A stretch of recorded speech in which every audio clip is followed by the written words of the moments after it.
자, 그럼 우리 말씀 받으십시다. 민수기 14장 22절부터 24절. 나의 영광과 애국과 광야에서 행한 나의 이적을 보고도 이같이 10번이나 나를 시험하고 내 목소리를 청종치 아니한 그 사람들은 내가 그 조상들에게 맹세한 땅을 결단코 보지 못할 것이요 또 나를 멸시하는 사람은 하나라도 그것을 보지 못하리라. 오직 내 종 갈렙은 그 마음이 그들과 달라서 나를 온전히 쫓았은즉 그의 같은 땅으로 내가 그를 인도하여 드리리니 그 자손이 그 땅을 차지하리라. 그래서 하나님을 원망하고 또 불순종한 사람들은, 이 원망과 불순종은 같이 가요. 원망하는 사람이 불순종하게 돼 있고 감사하는 사람은 순종하게 돼 있습니다. 그래서 원망과 불순종한 사람들은 결탄코 가나안 땅을 못 본다고 그랬는데 이제 좋은 일이 없다는 거죠. 한마디로 들어가지 못한다는 건데, 이런 말씀을요 우리 바꿔서 보면 또 다른 해석이 나올 수 있어요. 하나님의 심정을 알고 보면 전혀 반대 메시지가 될 수 있다는 거예요. 그러면 원망한 사람들이 가나안 땅에 못 들어갔다면 반대로 하나님께 영광 돌리고 감사하면 어떻다는 거예요? 반드시 축복의 땅으로 들어갈 수 있다는 겁니다. 그걸 이제 바꿔서 얘기를 하는 거예요.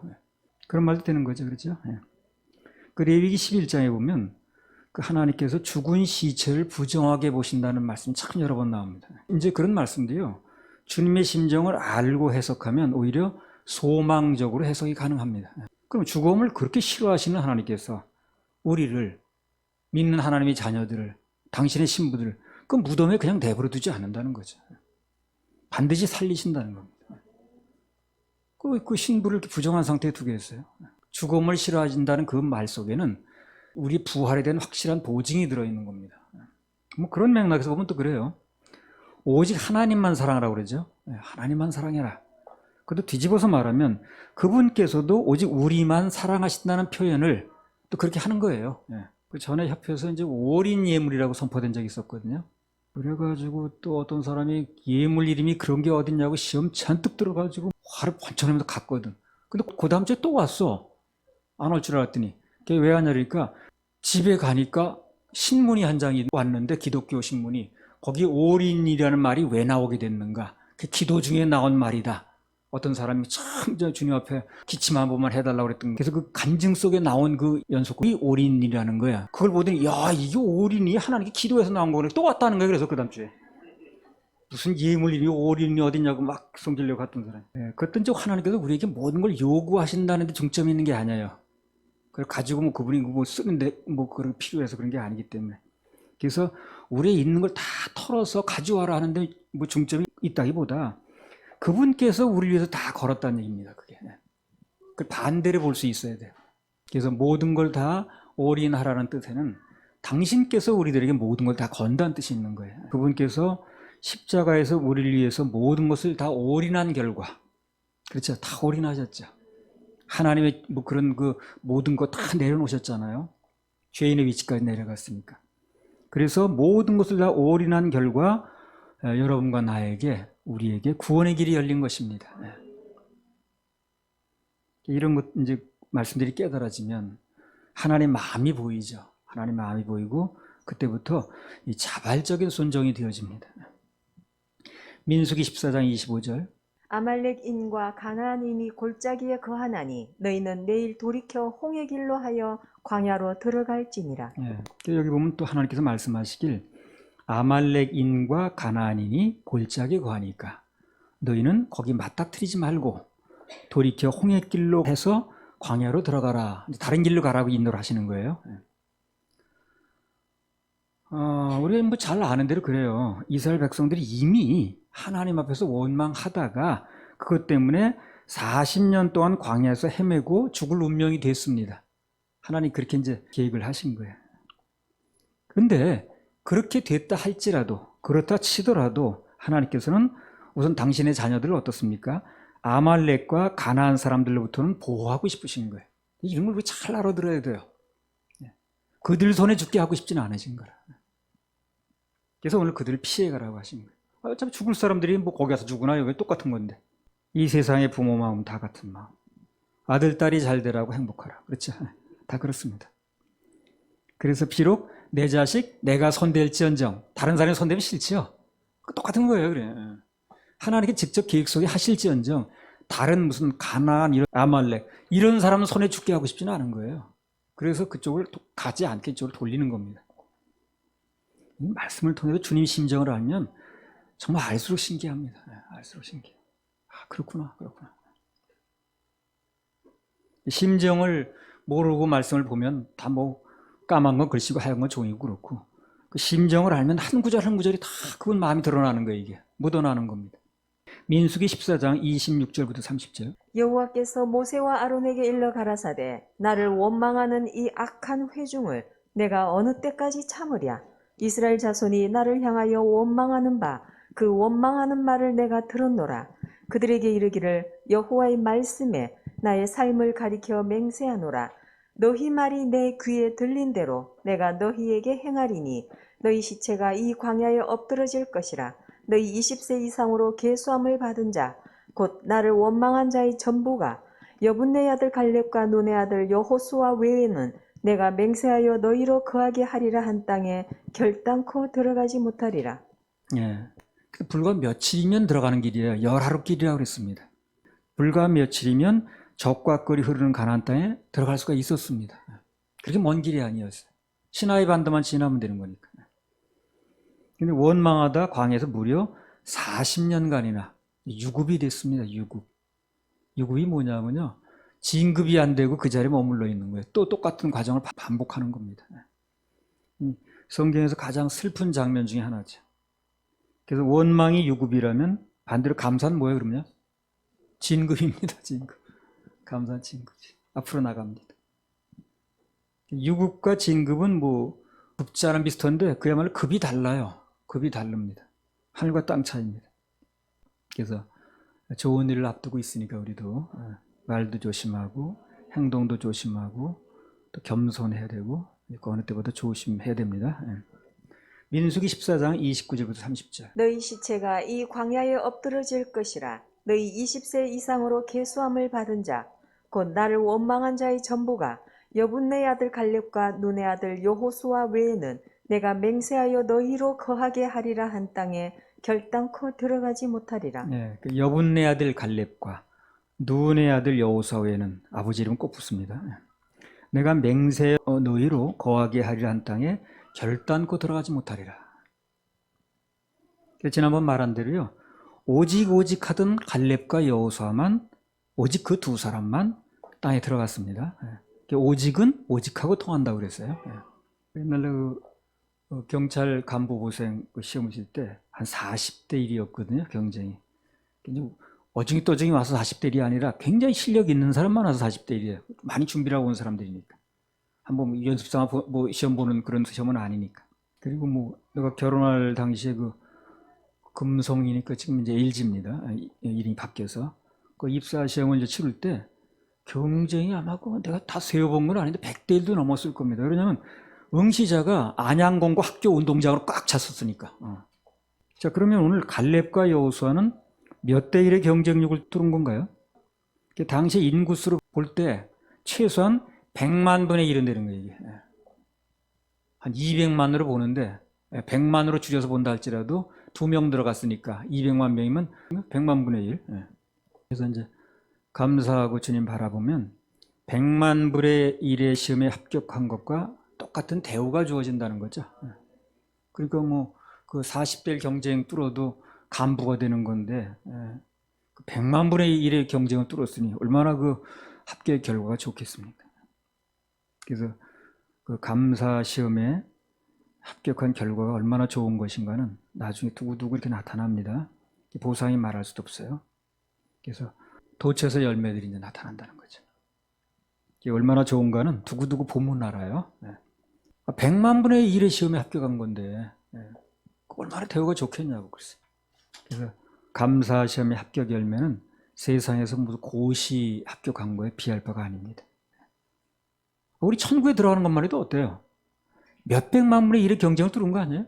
그러니까 당연히 결과는 좋은 거예요. 그래서 민수기 14장 29절 30절. 너희 시체가 이 광야에 엎드러질 것이라. 너희 20세 이상으로 계수함을 받은 자 곧 나를 원망한 자의 전부가 여분네 아들 갈렙과 눈의 아들 여호수아 외에는 내가 맹세하여 너희로 거하게 하리라 한 땅에 결단코 들어가지 못하리라. 여기 보면 하나님께서 가나안 땅에 들어가는 나이의 기준을 20세 이상으로 잡으셨어요. 20세 이상으로. 그럼 우리가 한번 생각해 볼 건 뭐냐면 당시 20세 이하의 사람들 중에는 원망한 사람이 하나도 없었을까요?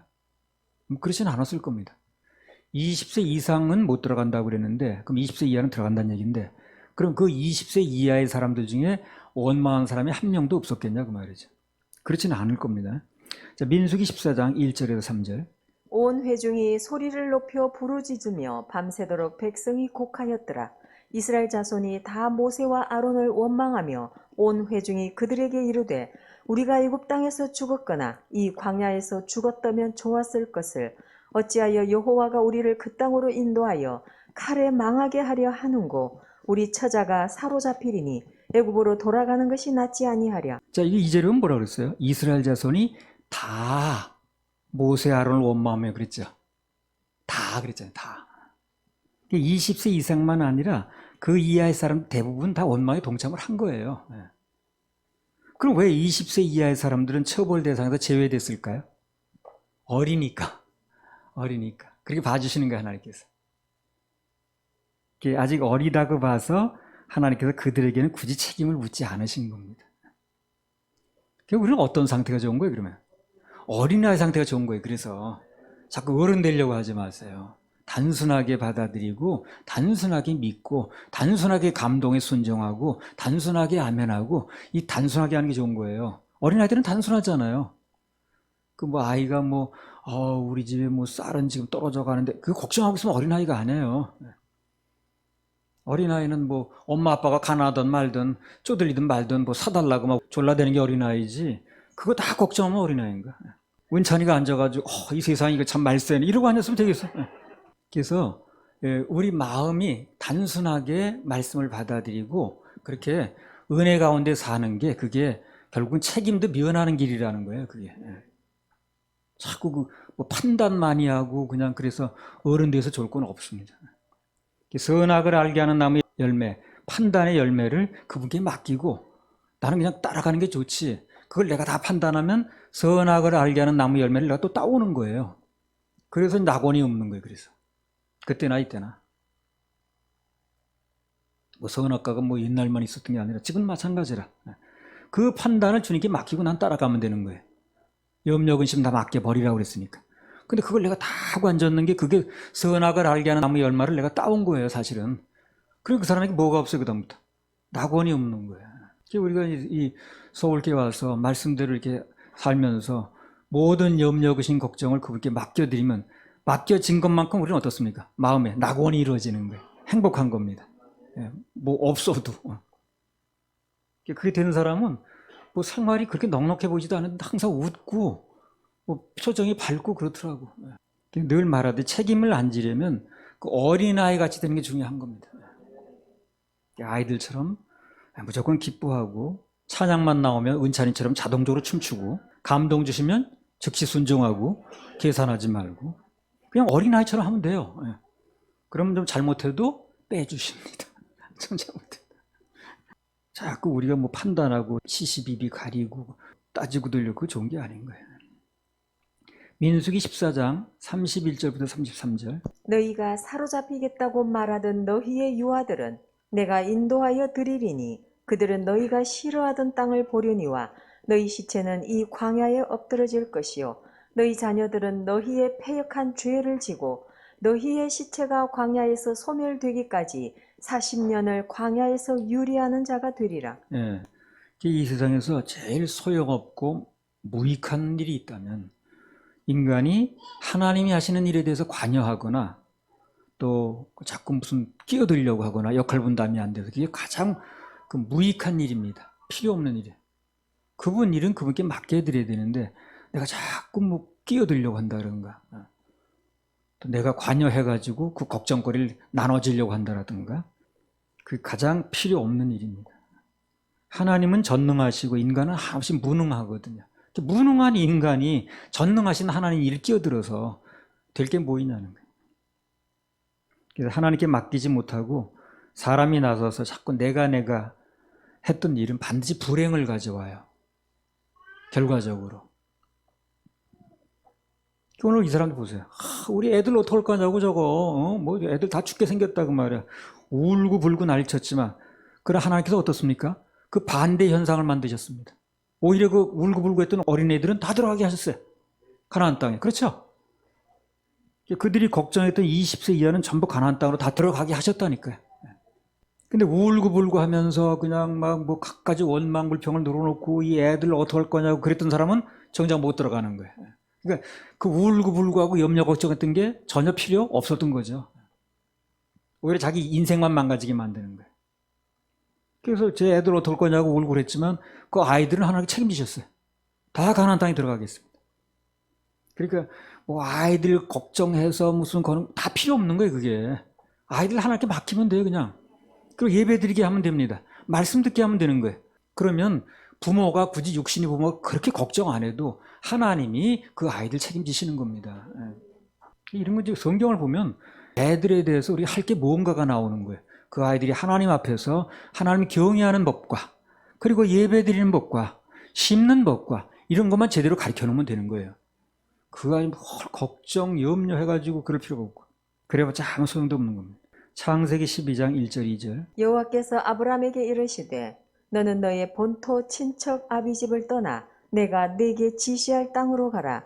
내가 너로 큰 민족을 이루고 네게 복을 주어 내 이름을 창대케 하리니 너는 복의 근원이 될지라. 자, 여기 보면 하나님께서 아브라함에게 말씀하시길 너는 너의 본토 친척 아비집을 떠나 내가 네게 지시할 땅으로 가라 그랬습니다. 근데 그 분명히 본토 친척 아비집을 떠나라 그랬는데 이 아브라함이 그게 잘 안 되는 거야. 인정상. 저거 롯을 저 약간 어린데 저거 그래도 어떻게 데려가서 돌봐줘야지 저걸 어떻게 띄워놓고 가나. 그 걱정이 앞선 거야 또 지금. 그래서 5절에 보면 아브라함이 그 어린 조카 롯을 맡기질 못했어요. 그리고 데려갔습니다. 어떻게 해보려고. 근데 우리 그 결과를 우리가 너무 잘 알고 있죠. 그렇죠? 그 맡기지 못하고 굳이 데려갔던 롯은 그 인생이 아주 비극적으로 됐습니다. 나중에. 잘 아시잖아요. 근데 창세기 22장 말미에 보면 하나님께 다 맡기고 그냥 나왔던 동생들, 뭐 나홀이라든가 그 친척 자녀들은 다 잘 됐다고 소식이 들려오는 거예요. 그때 아마 아브라함이 많이 생각했을 겁니다. 이 롯도 얘 두고 나올 걸 그냥 괜히 데려놔서 인생만 저렇게 망가뜨려놨네. 내가 책임도 못 지면서. 떼내진 후회봤자 소용없는 거지. 그때 맡기고 나오라고 그럴 때 두고 가라고 할 때 다 두고 나왔으면 이 아이들 다 잘 됐을 텐데 그 좋은 소식이 들려오니까 그 생각이 났을 거예요. 내가 염려하고 고민하는 거 스스로 액션 취하는 것보다 하나님께 맡기는 게 100번 안전합니다. 그리고 확실해요. 맡기라 이루리라. 맡기라 이루리라. 이거 좋은 말씀이야. 맡기라 이루리라. 민수기 14장 33절. 너희 자녀들은 너희의 패역한 죄를 지고 너희의 시체가 광야에서 소멸되기까지 40년을 광야에서 유리하는 자가 되리라. 그래서 여기 보면 그 어른들이 원망불평한 것 때문에 그 자녀들이 억울하게, 그야말로 억울한 거죠. 40년간이나 광야를 같이 헤매는 거예요. 그렇지 않겠어요? 부모가 헤매는데 자식들이 뭐 따로 가서 할 수 있는 게 아니잖아요. 그 원망불평은 주로 부모들이 했는데 돌기는 자식들이 같이 돌더라는 거예요. 진짜 불행한 일이죠, 그런 게. 그래서 하나님의 징계는요, 세월을 허비하는 것으로 나타나는 경우가 많습니다. 가장 큰 징계가 뭐냐면 세월을 허비하게 만드는 거예요. 세월 가면 늙고 다 끝나는 거니까. 그 사람이 현재 뭐를 가지고 뭐 잘 먹고 잘 살아도 세월을 허비하게 만드는 거예요. 그게 가장 큰 징계입니다. 그럼 가장 큰 축복은 세월의 축복을 주는 거예요, 그 사람한테. 그 사람이 하는 세월을 보람되게 참 하나님 앞에 상 받는 세월로 이렇게 만들어주는 거예요. 그래서 뭐 세상에서 좀 어려움을 겪는다 할지라도 뭐 지위가 좀 크게 올라가지 않았다 할지라도 아파트 평수가 별거 아니라 할지라도 하나님 앞에 축복받은 세월은 카이로스 타임이 되는 거죠. 하늘나라에 기록되는 세월이 되는 거예요.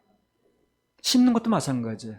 이 땅에서 조금 뭐 내가 쪼들렸다 할지라도 하늘나라에서는 풍성하게 해주시는 거니까. 천국이 믿어져야 되는 거예요. 이 모든 것들이. 천국이 안 믿어지면 맨 앞에 것만 보이니까. 원망불평의 결과는 그 시간만큼 세월을 낭비하는 거라는 거죠. 그 반대로 감사하면 세월을 또 벌게 됩니다. 자꾸 열리니까. 에베소 5장 16절. 세월을 아끼라 때가 악하니라. 세월을 아끼라는 말 속에는 하나님의 뜻과 섭리, 즉 환경에 감사하면 받아들이면 진도가 빨리 나가서 세월을 번다는 의미예요. 그게 그 얘기입니다. 세월을 어떻게 아끼겠어요? 가는 세월 내가 잡아요? 그렇잖아요. 세월을 어떻게 아끼겠어요? 감사하고 하나님께 영광 돌리면 주어지는 세월을 내게 어떻게 하나님 벌게 해준다는 거예요. 밀렸던 일을 빨리 되게 해주시고 또 늦었던 진도도 빨리 나가게 해주시고 다른 사람보다 먼저 배우게 해주시고 그래서 세월을 벌게 해준다는 거죠. 가는 세월을 잡을 수는 없잖아요. 그게 세월을 본다는 의미입니다. 어려운 환경에서 감사하면 주님께서 통과하시는 거예요. 통과하게 하시는 거예요. 민수기 14장 34절. 너희가 그 땅을 탐지한 날수 40일의 하루를 1년으로 환산하여 그 40년간 너희가 너희의 죄악을 질지니 너희가 나의 실어버림을 알리라 하셨다 하라. 하나님께서 웬만하면 그 사람을 그렇게 쉽게 버리지 않으세요. 그분은 또 기회를 또 주십니다. 그래도 정 그 사람이 거절하고 안 받으니까 문제가 되는 거지 그렇게 단칼에 그러진 않아요. 사울에게도 몇 번 기회 주셨잖아요. 특히 그 당신의 자녀들이 정 힘들어하면 여기 나왔죠. 업고라도 가고 안고라도 가십니다. 신명기 1장에 나오잖아요. 그런데 업고라도 안고라도 가시는데 자꾸 원망하면 그 사람에게 이제 희망을 두지 않는 원망하면 힘이 빠져요. 그래서 그래요. 누군가 나에 대해 자꾸 원망하죠. 그러면 내가 힘이 빠지는 거예요. 그래서 그 사람 더 이상 끌고 갈 힘이 없는 거죠.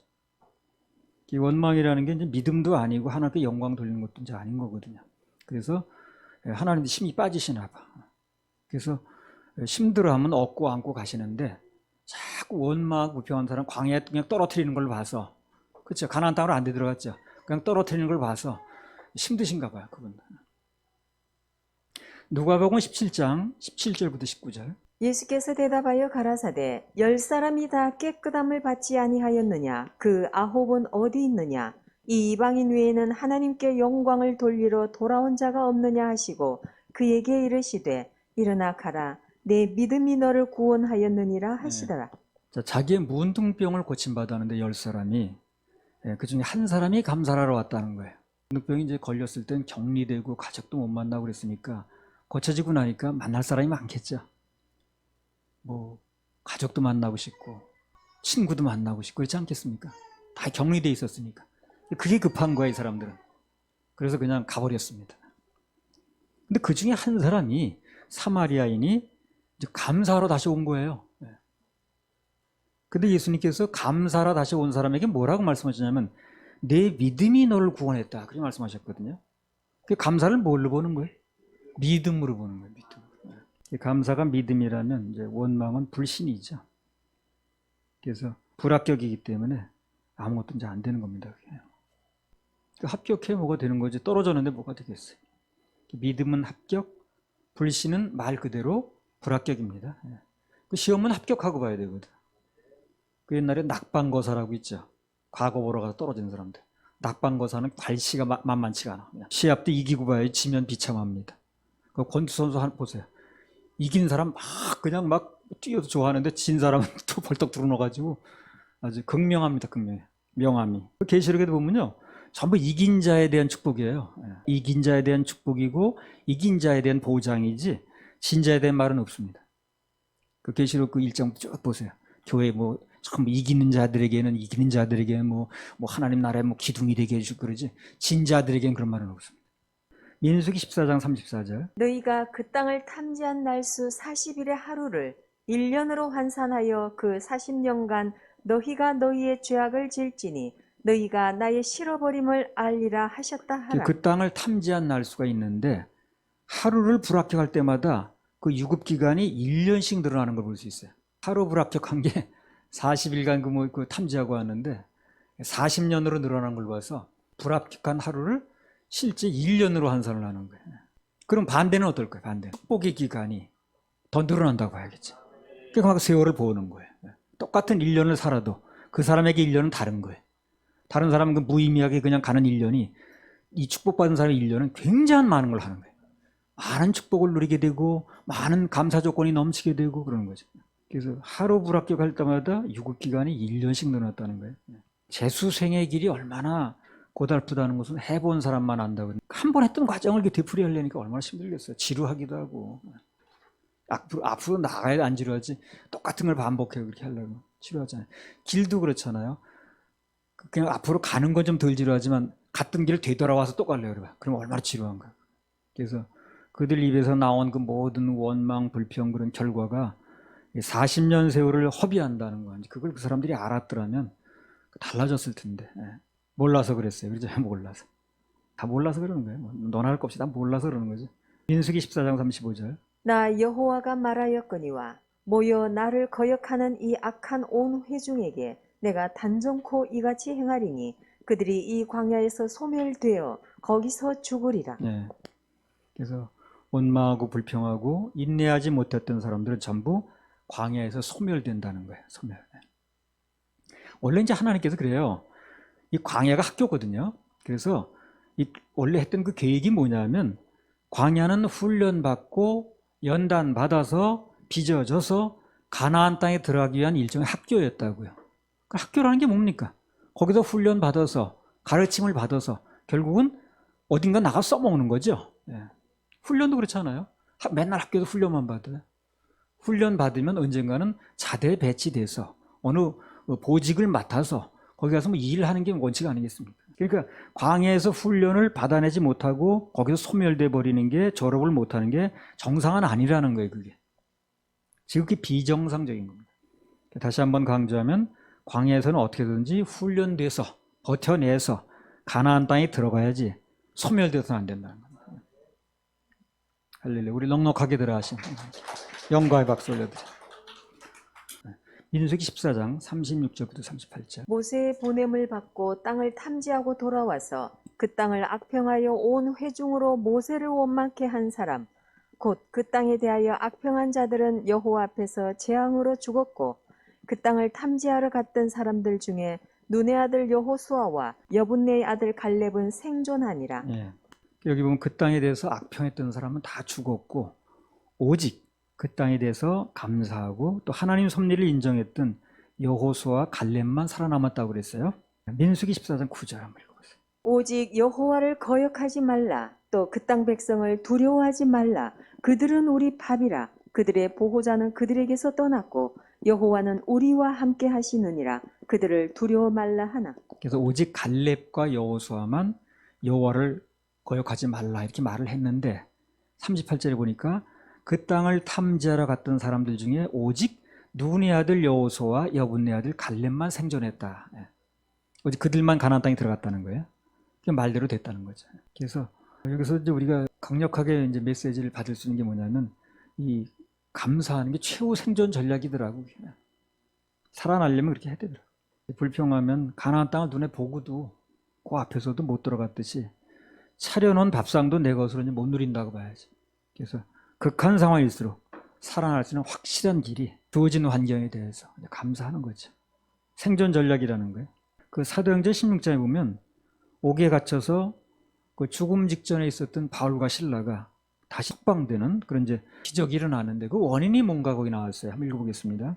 사도행전 16장 22절부터 26절. 무리가 일제히 일어나 송사하니 상관들이 옷을 찢어 벗기고 매로 치라 하여 많이 친 후에 옥에 가두고 간수에게 분부하여 든든히 지키라 하니 그가 이러한 명을 받아 저희를 깊은 옥에 가두고 그 발을 착고에 든든히 채웠더니 밤중쯤 되어 바울과 실라가 기도하고 하나님을 찬미하며 제수들이 듣더라.